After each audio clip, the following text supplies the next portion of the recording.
Cher peuple togolais, je te salue. Je salue tous les Togolais du nord au sud, de l'est à l'ouest. Je salue tous les Togolais de la diaspora. Je salue tous ceux qui luttent pour le changement, pour que le changement arrive dans notre pays. Je salue tous les leaders de partis politiques, des associations de droits de l'homme. Je salue également tous les leaders de la société civile dans notre pays. Je salue la jeunesse togolaise. Je salue l'intelligentsia de notre pays. Bienvenue dans mon direct. Je voudrais, avant d'entamer ou de commencer mon intervention, vous jouer un message venant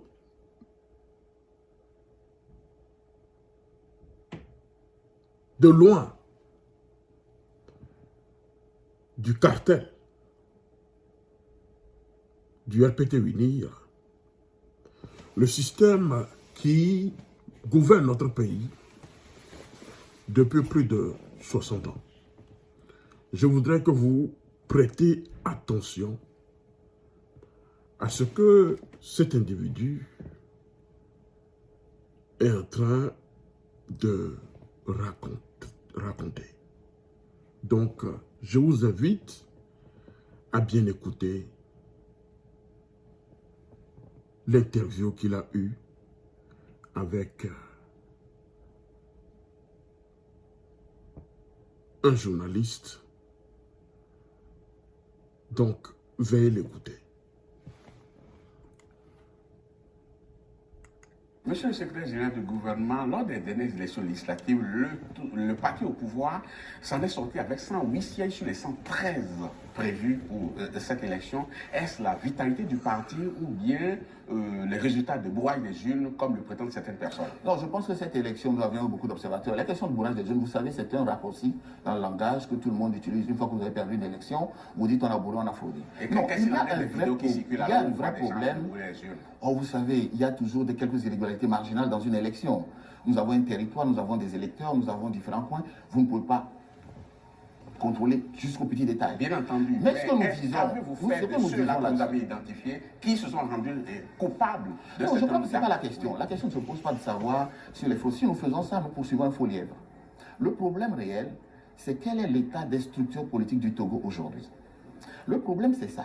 Vous avez une opposition qui s'est entre-déchirée et qui s'auto-détruit, fondamentalement. Tous les partis historiques sont en destruction aujourd'hui. Il n'y en a pas un seul qui tient debout.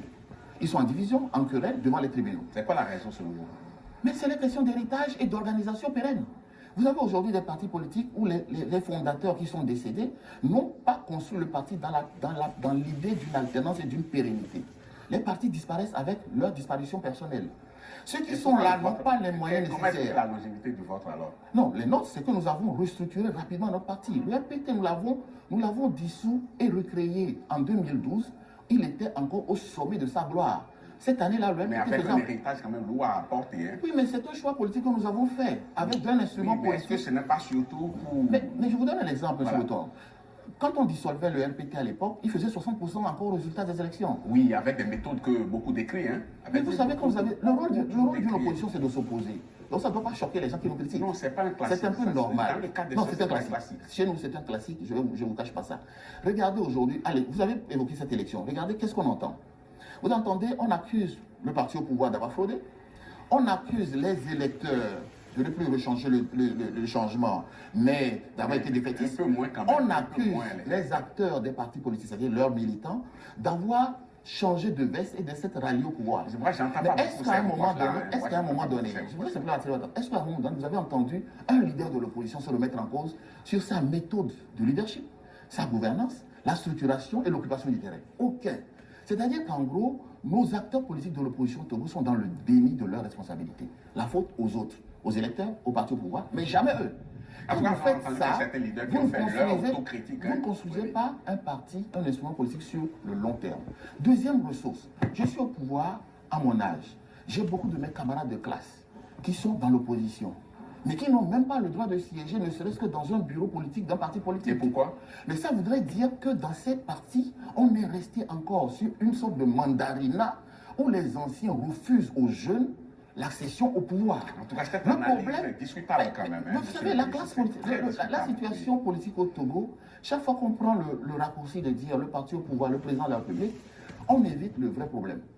La difficulté que nous aurons actuellement, c'est d'aider l'opposition à se reconstruire. C'est notre challenge. Vous pouvez les aider. Mais nous devons le faire, c'est la démocratie. Par exemple, ça m'étonnerait que vous donniez le bâton à vos adversaires pour vous battre. Parce qu'ils sont non, il n'y a forts, pas besoin de leur donner le bâton. Parce que vous savez aujourd'hui, on a beau dire, 30 ans après les conférences nationales, aujourd'hui, l'idée démocratique est quelque chose qu'on ne peut plus retirer à toutes les générations. Oui, mais la démocratie, oui, mais ça tout dépend de ce qu'on met dans la démocratie. Précisément. Parce que dans tous nos pays, il y a des élections régulières. Hein. Oui. Pourtant, les populations se sentent toujours flouées. Donc, quand on parle de démocratie, il faut prendre toujours des obstacles. Oui, c'est-à-dire que la comparaison qui est faite parfois entre nos pays et je prends les démocraties européennes, c'est qu'on oublie que les démocraties européennes ont eu 200 ans, parfois plus que ça, 300 ans. Mais c'est pas parce qu'ils ont fait 1200 ans pour être à ce niveau que nous sommes obligés aussi de faire 200 ans avant d'atteindre leur niveau. Mais nous avons fait des prouesses en 60 ans d'indépendance sur les questions de gouvernance dans nos différents pays. Je crois que si on nie cette avancée, on décourage toutes les grandes réformes qui se font dans les différents pays, y compris dans le pays. Bien entendu que des réformes se font, mais les populations restent toujours sur leur faim. Parce qu'il n'y a pas d'alternance. Souvent, les mêmes sont toujours là au pouvoir.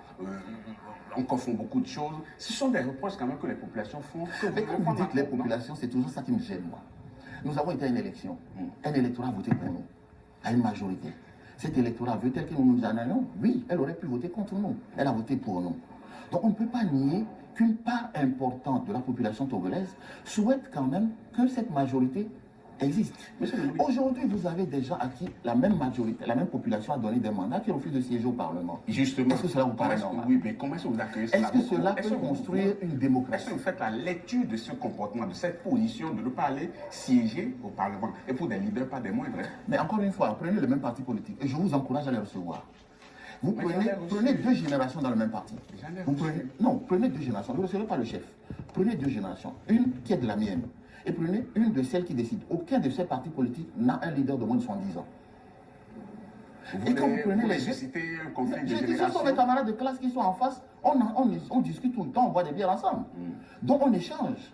Au-delà des animosités apparentes que les gens pensent nous imputer, nous avons une génération qui accède aux responsabilités et qui se parle en dépit de toutes les divergences que nous pouvons avoir sur les idéologies politiques.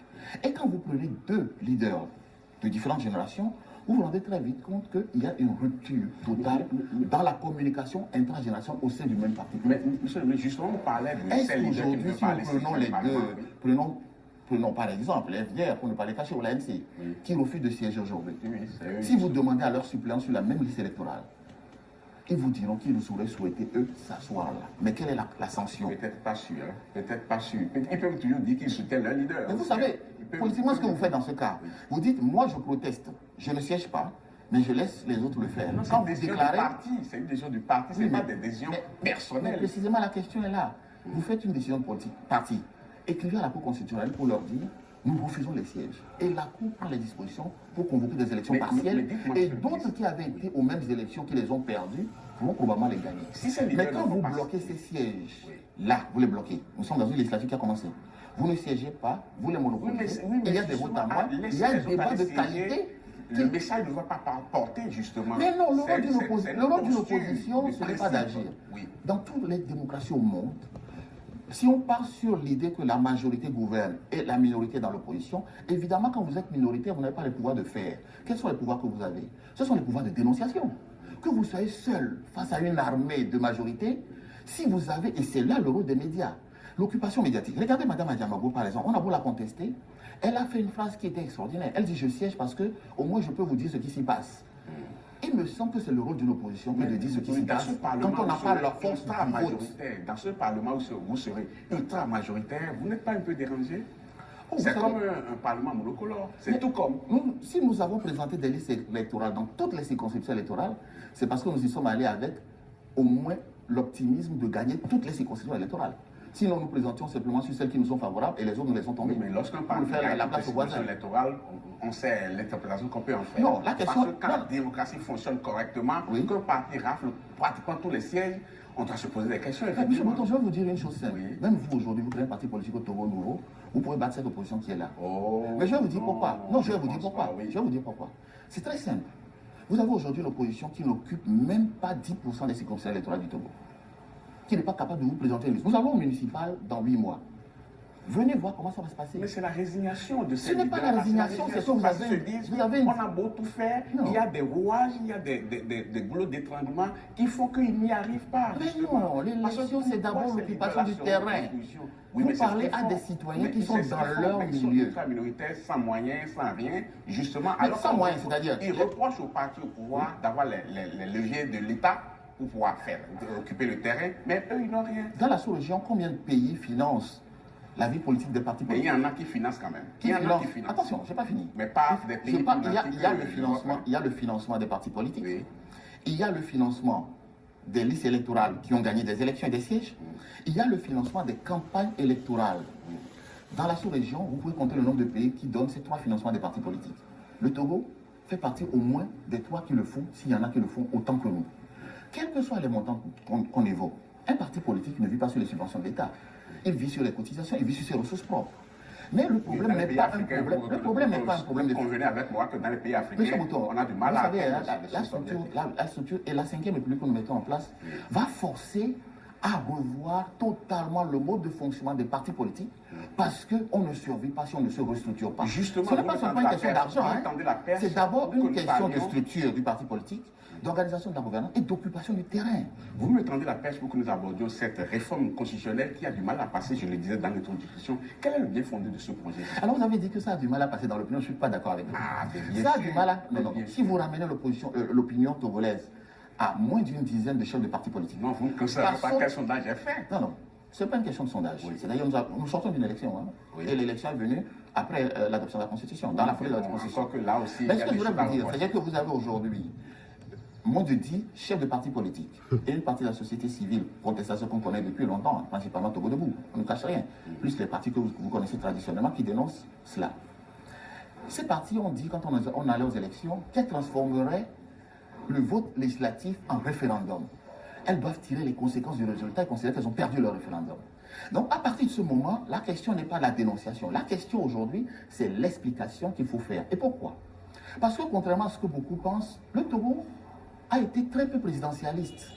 Nous avons eu deux régimes au Togo, la Première République et la Troisième qui ont été des régimes présidentiels. Depuis 1946, le Togo est parlementaire. La 4e République dont on parle a été construite Est-ce que vous comprenez parlementaire. pourquoi ça a été parlementaire? parce Parce que que- c'est le même parti qui gagnait chaque fois qu'il y avait la Mais non, totalité non, non, pas- non. La notion de parlementaire ou présidentiel n'est pas liée à la victoire des partis politiques. Non, mais justement, Elle est liée à la structure le du... parti qui a le plus grand nombre de députés au Parlement. Oui. Si c'est de ce parti que se compte le Premier ministre, bien entendu que si c'est le même parti qui gagne tout le temps, ce sera pratiquement les mêmes qui vont prendre le Alors c'est très intéressant ce que vous dites, parce que le fondement de la 4e République que nous avons dépassé maintenant était basé sur ça. Il y avait une disposition qui disait que le Premier ministre est nommé dans la majorité parlementaire. C'est la 4e République. Celle que les gens défendent. Elle était parlementaire. Oui, Puisqu'elle était dans basée sur la forme, majorité oui, bien dans sûr. laquelle on nommait le Premier Bien ministre. sûr. Mais non seulement mais ça, ceux mais le qu'on a Premier nommés ministre. régulièrement, on n'arrive pas à savoir d'où est-ce qu'ils viennent vraiment. On peut dire que non, ils ne sont pas du parti majoritaire au Parlement. Il y a ce reproche-là qui revient souvent. Mais dites-moi, qu'est-ce qu'on reproche Non, ça ce concrètement? sont après les arrangements politiques. Sinon, je donne deux exemples, vous avez raison. Si on était resté sur l'application de la 4e République pure, quelqu'un comme Maître Aboibo de regretter le moment n'aurait jamais, N'aurait jamais été Premier ministre, bien Quelqu'un entendu. comme Edem Kodjo Oui. n'aurait jamais pu être Premier ministre. Mais vous savez, dans la construction du dialogue et la conciliation du pays, il y a des moments où la majorité adoube un certain nombre de personnalités pour leur permettre d'accéder. C'était Parce une que démarche pour baisser un peu la température. Oh, pour régler les Quand problèmes. C'était trop fort. non, Oui, ce n'était pas une question de baisser la température simplement. C'est que chaque pays a ses problèmes. Les institutions sont des solutions à des problèmes. Donc les institutions sont orientées pour régler les problèmes. Et ça, par exemple, ce mécanisme a permis de régler ce mais problème. monsieur le ministre, dites-moi, qu'est-ce que vous reprochez concrètement à la constitution défunte? Alors si je vous le dis en une phrase, c'était une constitution belliqueuse est en permanence chrysogène. Même si on vous dit que le parti majoritaire en 92 avait appelé à voter, que cette constitution a été votée à 98%, mais je vous rappelle que celle de la Troisième République, qui a fait l'objet du coup d'État du 16 juillet 1991, on oublie souvent cela, avait été votée également à peu près à la même proportion. C'est publié au journal officiel, c'est sur le site, c'est sur Internet. Ceux qui l'avaient adoubé, eux-mêmes, 94, la constitution de 92, en 94, première crise que nous avions eue. 2 ans après son adoption. En 2002, grande réforme qui a donné donc la tendance présidentielle de ce régime. Et nous n'avons cessé d'avoir des crises. Mesdames et messieurs, mes chers compatriotes, bonsoir chez vous. Bienvenue dans mon direct. Peuple togolais, nous venons d'entendre, loin des crapules du système RPT Unir, Denya Singbe et associés du Togo. Peuple togolais, vous venez d'entendre ce que je peux qualifier de baliverne, de sottise, venant de quelqu'un qui est assoiffé du pouvoir, qui est à la course effrénée du gain facile, de l'argent, et un monsieur opportuniste. En venant d'entendre ce monsieur, peuple togolais, vous pouvez aujourd'hui comprendre que nous ne sommes pas en politique au Togo. Nous ne faisons pas la politique au Togo. Nous ne faisons pas la politique, mesdames et messieurs. Car la politique, c'est des règles. La politique, c'est la justice pour tous. La politique, c'est le respect des droits de l'homme et de la dignité des personnes. La politique, c'est la liberté d'expression. La politique, c'est le respect mutuel. La politique, c'est le respect des jeux électoraux et institutionnels. Mesdames et messieurs, peuple togolais, chers peuple africain, en politique, on ne traite pas son opposant de terroriste. Nous sommes en oppression au Togo. Nous ne faisons pas la politique. Nous sommes en bataille au Togo. Nous sommes en bataille pour se libérer. Et c'est une lutte de libération de notre pays. Et nous ne faisons pas de la politique au Togo. Parce qu'on ne peut pas faire la politique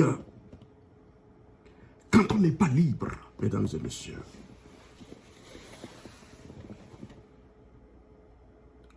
On ne fait pas la politique, on ne peut pas faire la politique quand on n'est pas libre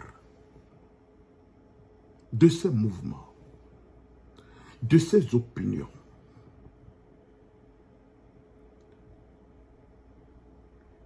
Mesdames et messieurs, si on doit arrêter une veuve qui rentre dans son pays pour continuer le deuil de son mari défunt, c'est quoi, mes chers compatriotes? Je me pose la question de savoir, est-ce que nous vivons dans un État? Est-ce que nous vivons dans un État, dans une république?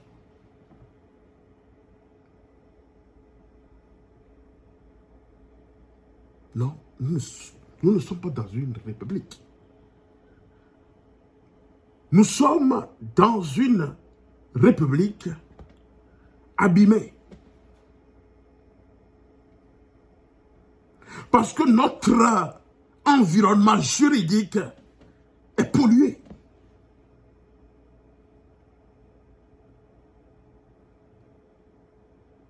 Et je voudrais dire au peuple togolais aujourd'hui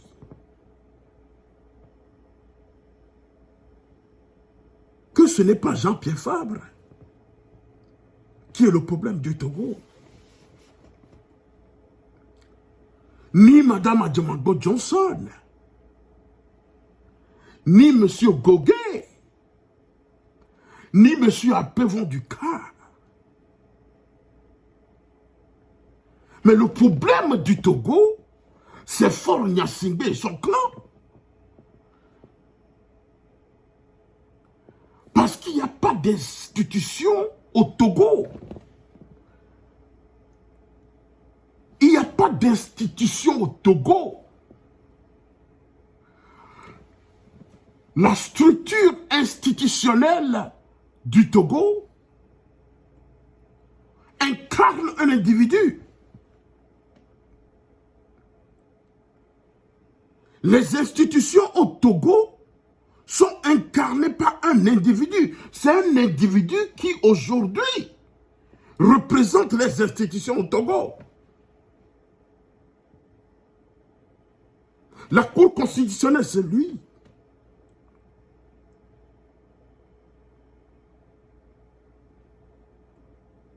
La justice, c'est lui. Le pouvoir législatif, c'est lui.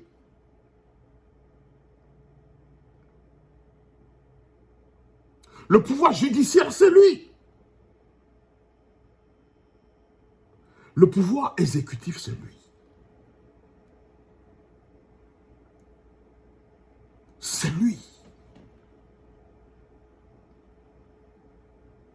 Donc c'est un individu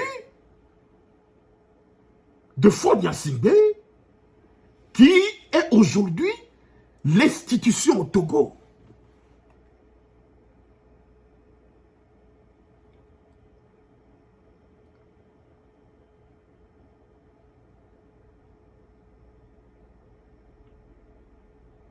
C'est lui.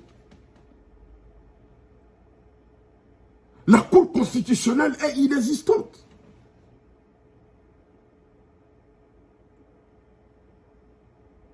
Et aujourd'hui, je me pose la question de savoir quel est le rôle même de la Cour constitutionnelle dans notre pays.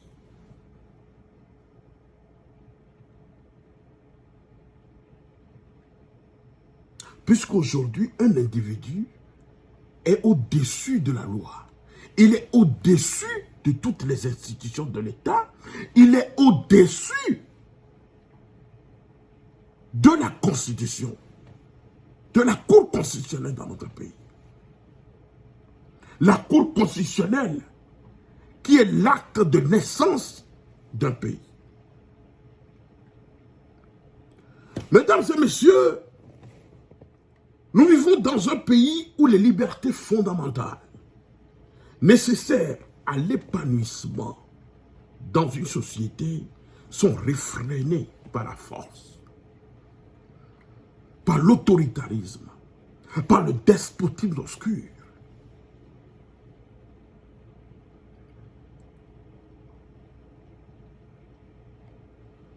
Nous sommes dans un pays où l'État même est inexistant.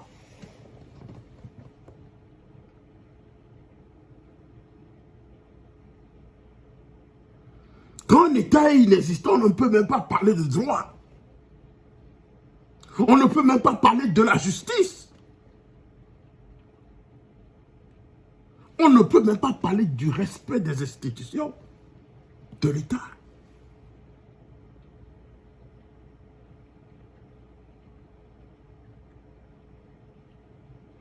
Les femmes et les hommes politiques sont traqués. La jeunesse désœuvrée.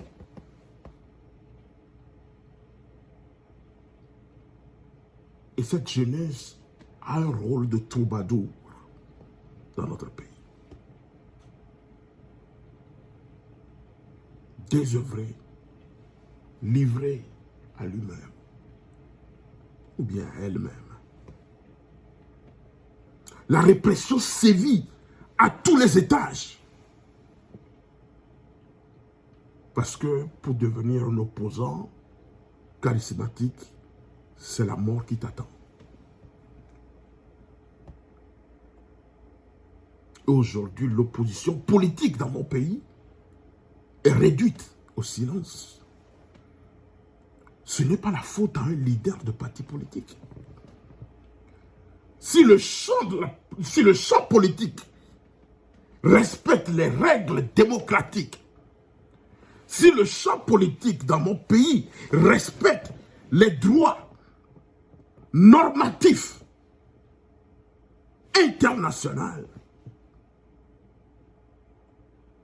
l'opposition exercera son métier convenablement en tant que contre-pouvoir. Mais ce n'est pas ça qui se passe dans notre pays. Ce n'est pas cela qui se passe dans notre pays. Donc je me suis rendu compte que de s'attaquer à nos opposants, c'est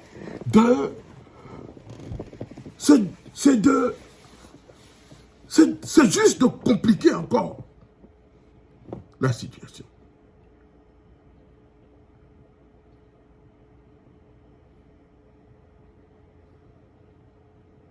C'est ça. Être opposant au Togo, si ce n'est pas la mort qui t'attend, si ce n'est pas la prison qui t'attend, c'est l'exil qui t'attend.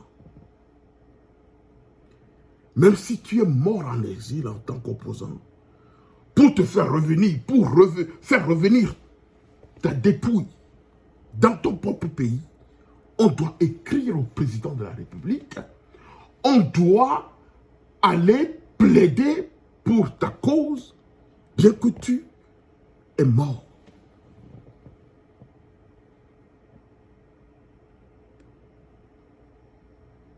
Donc, une fois que tu es décédé à l'extérieur en tant qu'opposant, on doit négocier le retour de ta dépouille. Sinon, tu ne seras même pas enterré sur le sol ou bien sous la terre de ton propre pays qui t'a vu naître. Voilà. Voilà ce que nous vivons au Togo. Ce que nous vivons au Togo sort même de la dictature. C'est plus que la dictature, mesdames et messieurs.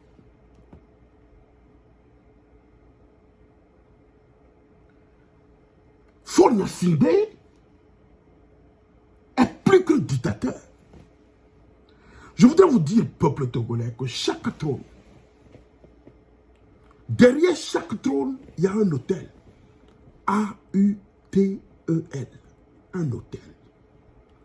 Chaque trône, derrière chaque trône, il y a un autel. Et l'autel de Gnassingbé, c'est un autel qui demande du sang. C'est pourquoi ce système fait couler beaucoup de sang dans notre pays. C'est un autel, un autel violent.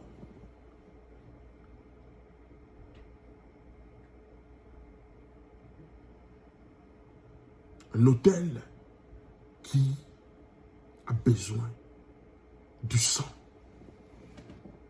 à chaque fois des Togolais.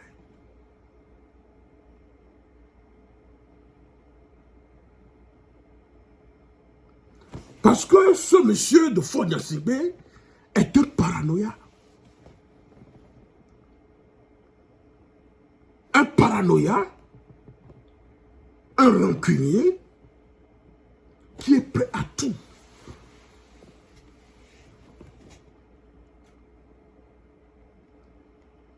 Et il est à l'image de son père. Il a même dépassé son père. Parce qu'il a pris aussi goût au pouvoir.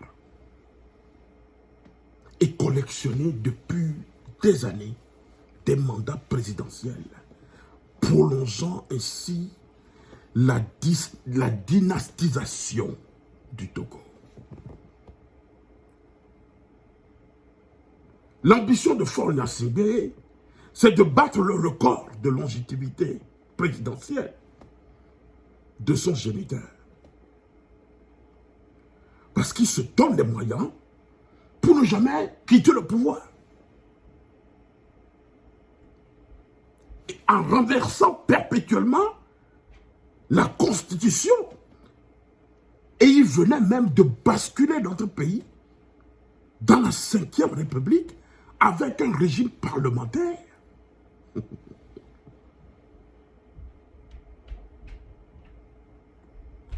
Mais c'est ce même monsieur qui, entre-temps, lorsqu'on lui a tendu le micro dans un pays à l'étranger,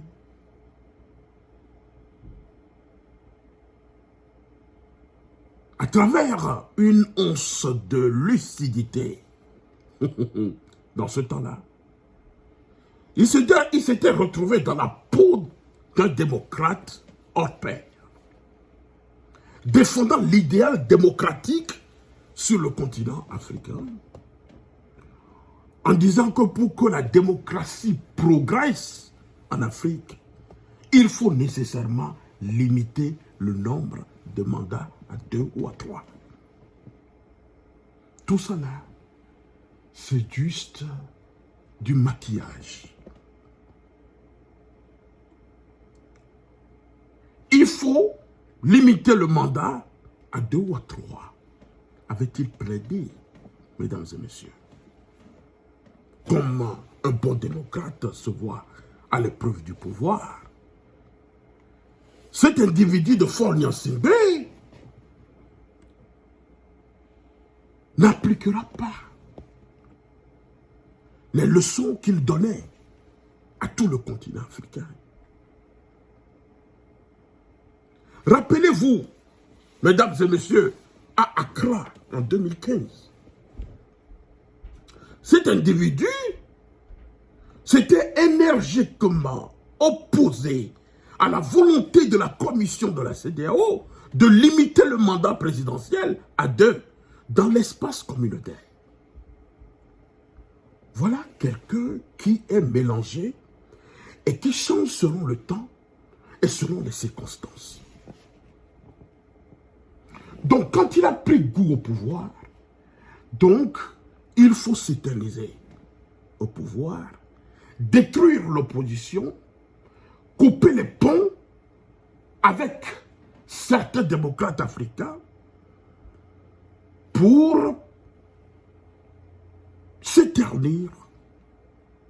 s'éterniser plutôt à la tête du pays. Voilà. Donc, par la suite, il initia le syndrome du 3e mandat avec la remise du compteur à 0 en nous disant que la loi n'est pas rétroactive.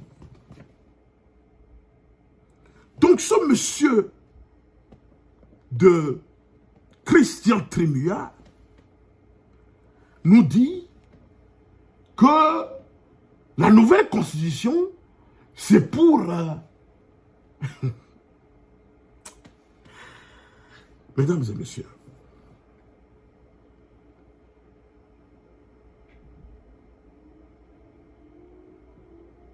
voilà, nous assistons à une vaste escroquerie politique et constitutionnelle qui a permis à cet individu de Faure Gnassingbé de s'octroyer un 4e mandat et battre le record dans la région ouest africaine.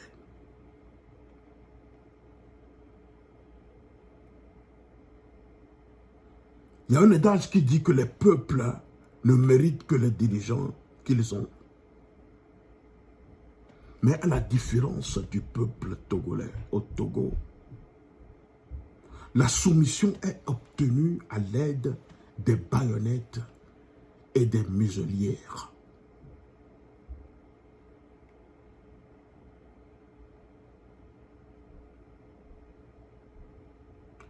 Mesdames et messieurs, Isabella Jeanne Blackden disait, si un mensonge est imprimé assez souvent, il devient une quasi-vérité. Et une telle vérité est répétée assez souvent et elle devient une croyance, un dogme. Et les femmes, ou bien les hommes, mourront pour elle. Fin de citation.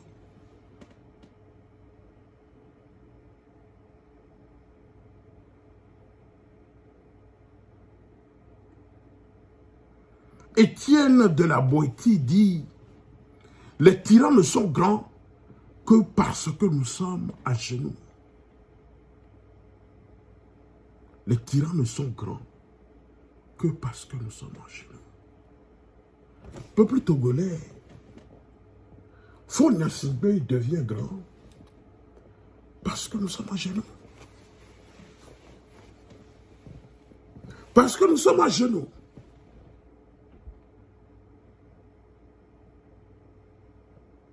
Quelqu'un qui attend. Et lorsque son mandat arrive à terme, doit coûte que coûte changer la constitution. Et on l'observe.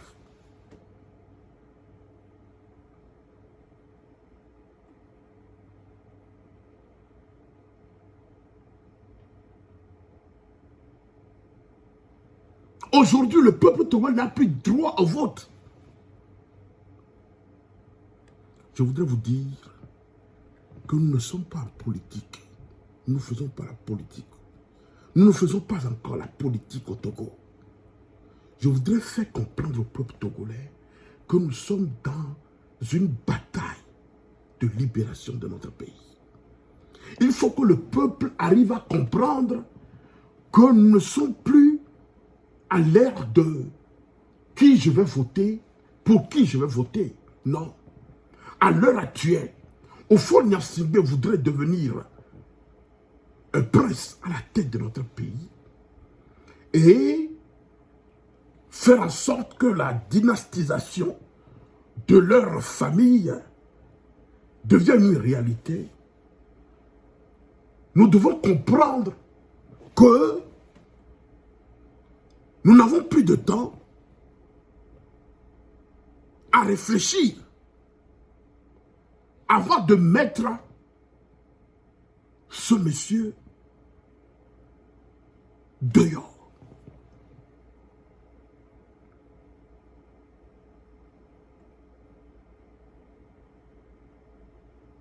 Voilà un monsieur qui prend le pouvoir à l'aide de l'armée togolaise. Un monsieur qui n'a jamais travaillé de sa vie et a toujours vécu au crochet des finances de l'État togolais, dont son père jouissait en instaurant le tribalisme effréné, a fait de lui un petit caïd, comme Pablo Escobar.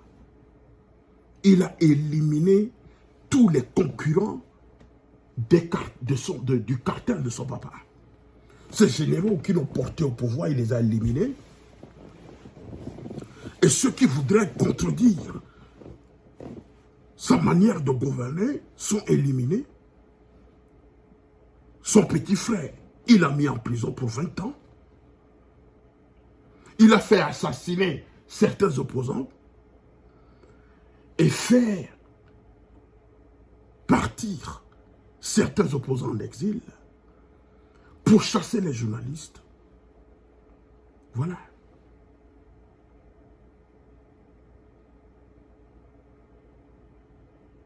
Voilà quelqu'un qui veut coûte que coûte rester au pouvoir à vie. On n'a plus besoin de faire des analyses pour comprendre que Faure Gnassingbé n'est pas venu à la tête du pays pour partir un jour. Donc ce monsieur n'acceptera jamais l'alternance dans notre pays.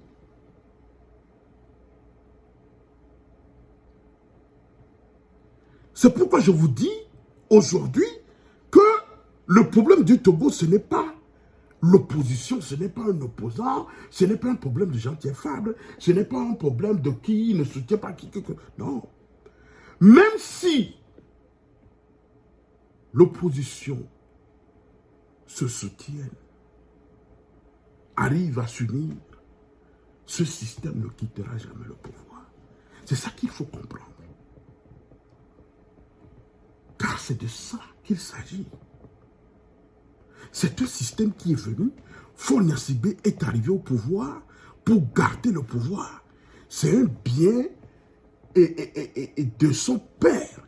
C'est un bien des Gnassingbé. C'est l'héritage de leur père, le Togo. C'est l'héritage du cartel. Donc il ne faut jamais laisser ce bien à qui que ce soit. Voilà. Voilà.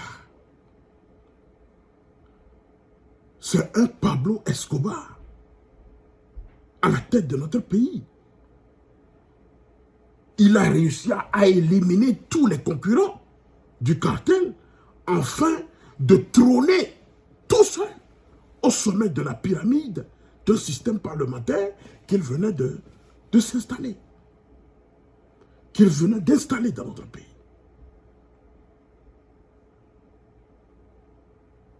Sinon, pourquoi? Je vais donner un exemple. Voilà un monsieur de Trimua, Christian, qui dit qu'il n'y a pas de prisonniers politiques au Togo. Il n'y a aucun prisonnier politique dans les prisons du Togo. Je vais lui donner un seul exemple. Donc, s'il n'y a pas d'opposants politiques en prison au Togo, donc ces opposants sont devenus des prisonniers personnels de Faure Gnassingbé. Mais c'est ça la vérité. Jean-Paul Omolou est un prisonnier personnel. S'il n'est pas un prisonnier politique, donc il est un prisonnier personnel de Faure Gnassingbé.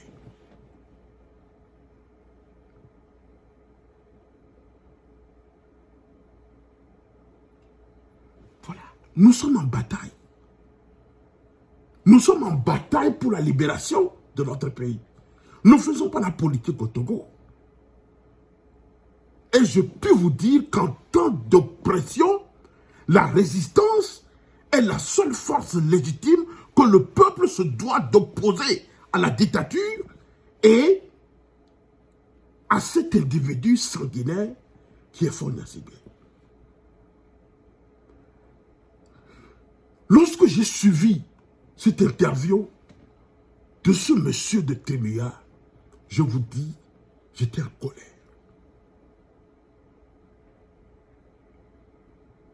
J'étais en colère. Parce que ce qui se passe dans notre pays n'est pas normal. Où certains individus se prennent pour des dieux. Et cet individu de Trimua voudrait donner des leçons au peuple togolais et de surcroît à l'opposition. Or, c'est vous qui mettez des bâtons, qui érigiez des barrières. C'est vous qui initiez des querelles dans l'opposition togolaise. C'est vous qui détruisiez l'opposition en votant des lois, en signant des décrets pour que l'opposition n'exerce pas son droit de contre-pouvoir.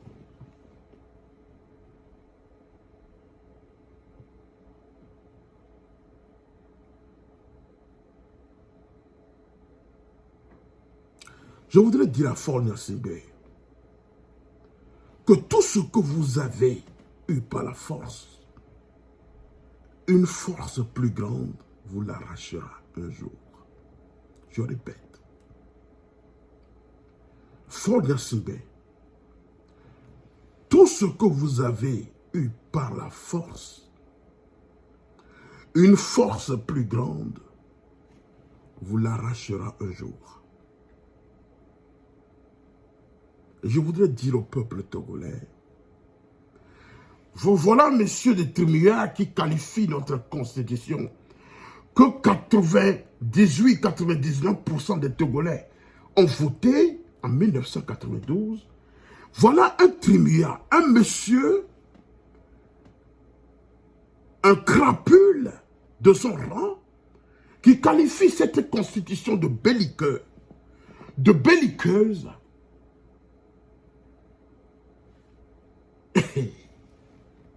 Waouh!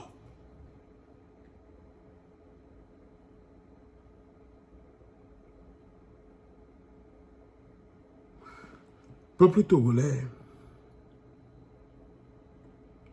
si vous n'arrêtez pas Faure Gnassingbé, il restera à la tête de notre pays à vie. Et un de ses petits frères le remplacera un jour. Et vous saurez que nous vivons dans la monarchie.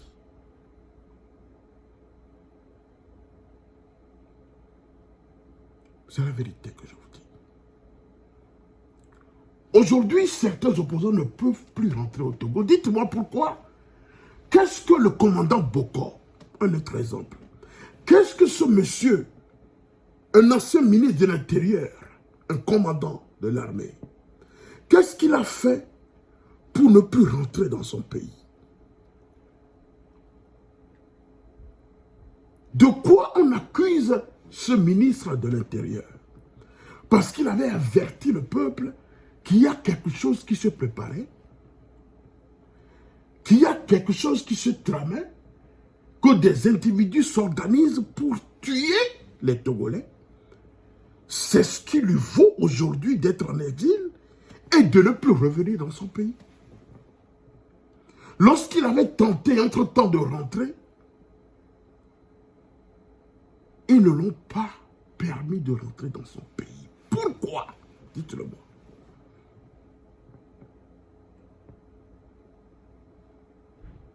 Y compris tous ceux qui dénoncent ce système. Ils ne peuvent plus rentrer chez eux, même s'ils meurent en exil. Il faut écrire au président de la République pour avoir son approbation avant que le corps, la dépouille de l'intéressé n'arrive dans son pays. Et vous pensez que ça c'est normal? Est-ce que ça c'est normal?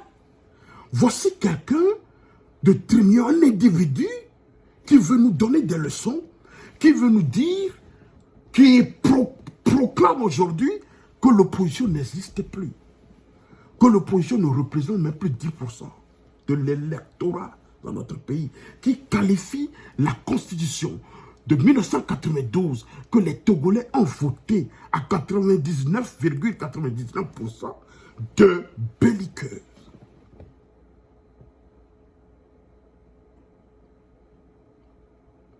Parce qu'il est au pouvoir et il est dans un cartel et il peut dire n'importe quoi sans être inquiété. Je voudrais dire au peuple togolais que Faure Gnassingbé n'est pas un dieu.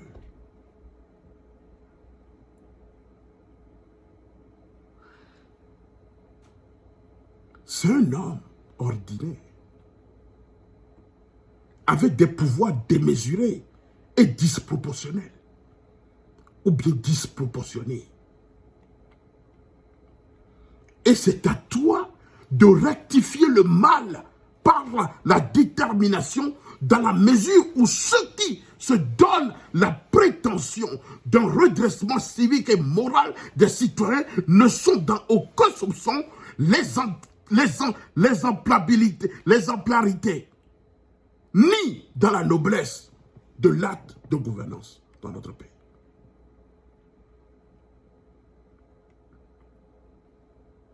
Et nous n'avons pas de leçon à recevoir de qui que ce soit. Et je puis dire à ce monsieur de Trémia, Christian, qu'il est mal placé pour donner un quelconque conseil à notre opposition. Il est très mal placé.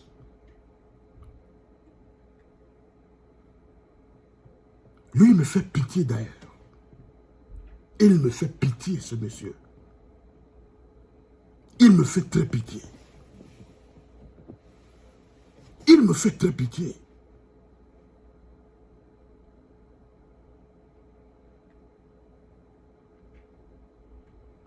Voilà des gens qui sont des champions de la fraude électorale, qui sont champions du vol, qui sont champions du viol, qui sont champions de la rapine, du mépris pour la souffrance de la collectivité.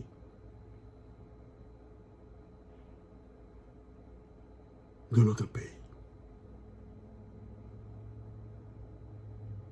Aujourd'hui, le chef cartel, qui est Faure Gnassingbé, n'a plus rien à proposer.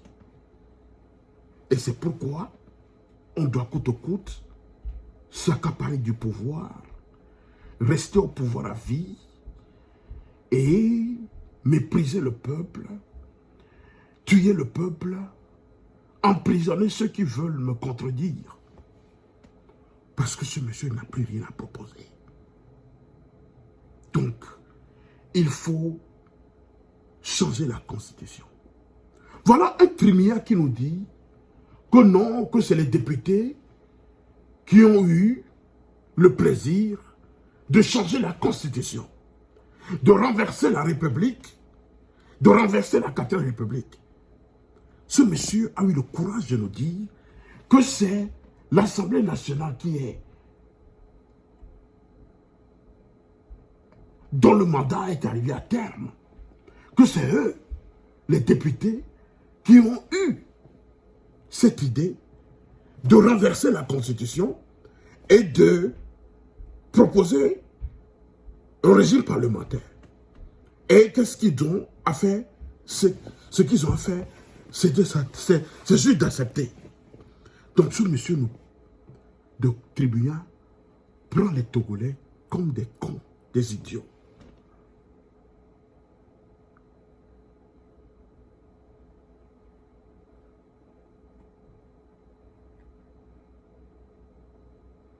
Donc ce monsieur de Faure Gnassingbé, le chef du cartel, n'a plus rien à proposer. La seule chose qu'il est, ou bien qu'il sait bien, est de changer notre constitution et de renverser la République. Donc ainsi, il veut nous faire savoir qu'il est plutôt dans la continuité de l'État sauvage ou encore de l'État de nature dont Hobbes a abondamment décrit les contours dans le Léviathan, les perversités, les brutalités, les férocités et l'animalité crue. Voilà. C'est cela que Hobbes décrit. Le pouvoir, l'état sauvage ou encore l'état de nature.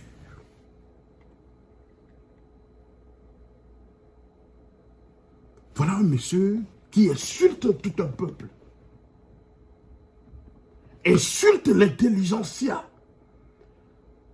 Insulte les juges constitutionnels qui ont écrit cette constitution.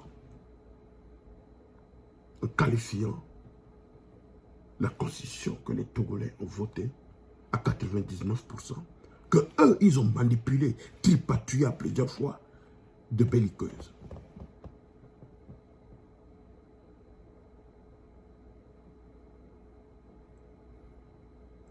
Je voudrais dire au peuple togolais de ne pas baisser les bras. Car le tyran, comme d'habitude, n'a que des apparences à sauver.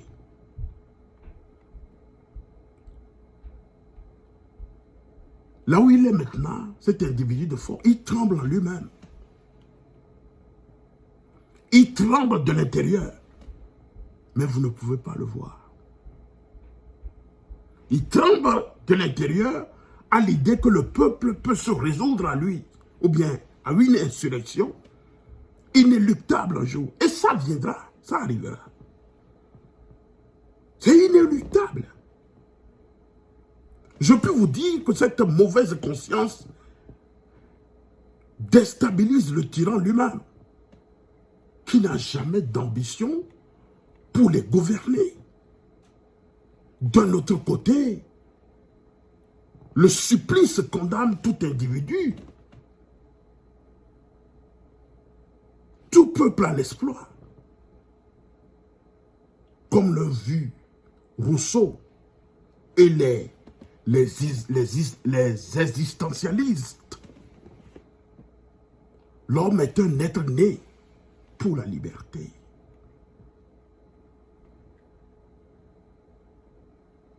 Et cette approche de l'homme et des peuples certifie le triomphe de la responsabilité des individus et des citoyens. Et dès que leurs volontés sont au galop pour creuser dans l'histoire leur propre sillon. Jean-Jacques Rousseau également a vu juste lorsqu'il conçoit l'échec de la dictature et du despotisme obscur comme une programmation évidente de la folie qui ne construit rien. Mesdames et messieurs, peuple togolais, les lois et les principes de la gouvernance qui ne s'intègrent pas dans la conscience du peuple comme une religion civile font dépérir l'organisation sociale. Et c'est ce que nous vivons au Togo. 60 ans de gouvernance sous la dynastie de Gnassingbé, la vie du citoyen togolais ne compte jamais. Et les ressentiments sont déferlants. Et aucun citoyen ne s'occupe véritablement du projet de vivre ensemble. À quand donc cette pomme ouverte, de la liberté dans notre pays?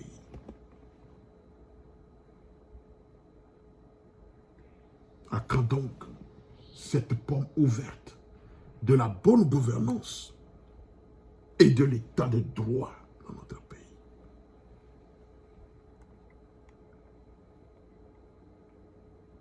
Peuple togolais, je voudrais te dire aujourd'hui, et je voudrais dire à ce cartel qui a pris en otage le Togo, qu'un peuple martyr ne coopère jamais avec ses bourreaux. Et les Togolais ne coopéreront jamais avec vous. Parce que vous ne les gouvernez pas. Vous n'êtes pas là-bas pour leur bien. Et tôt ou tard, il se lèvera. Le peuple togolais se lèvera un jour. Car ce qui le préoccupe aujourd'hui, c'est la volonté inébranlable de sortir des griffes des gens qui abîment son présent et qui décapitent la concorde civile.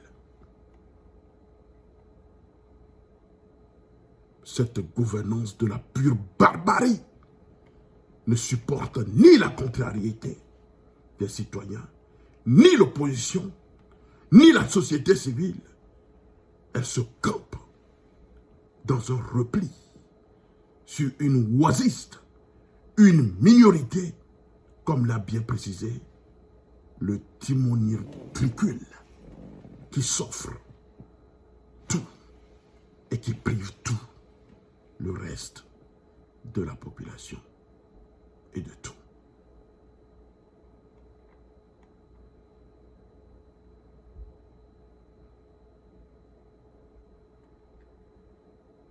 Oui, elle est en permanence dans une crise de soupçon qui lui impose toutes les formes de sortie de la légalité où on fabrique de façon grotesque pour des représailles insensées et de la férocité insoupçonnée.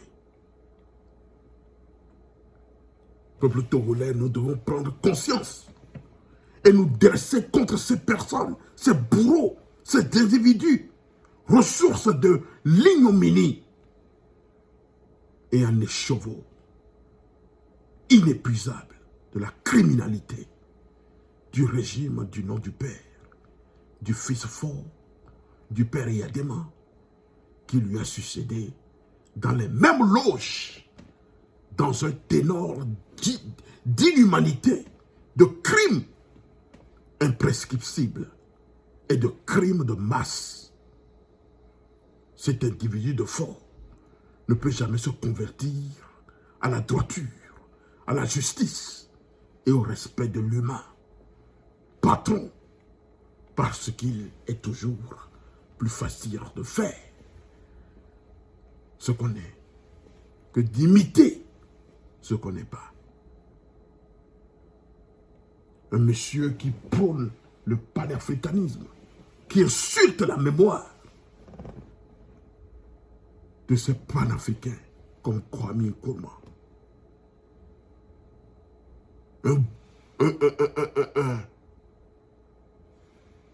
Un sanguinaire qui veut prôner le panafricanisme. Le panafricain qu'il veut devenir en bluffant les petits esprits.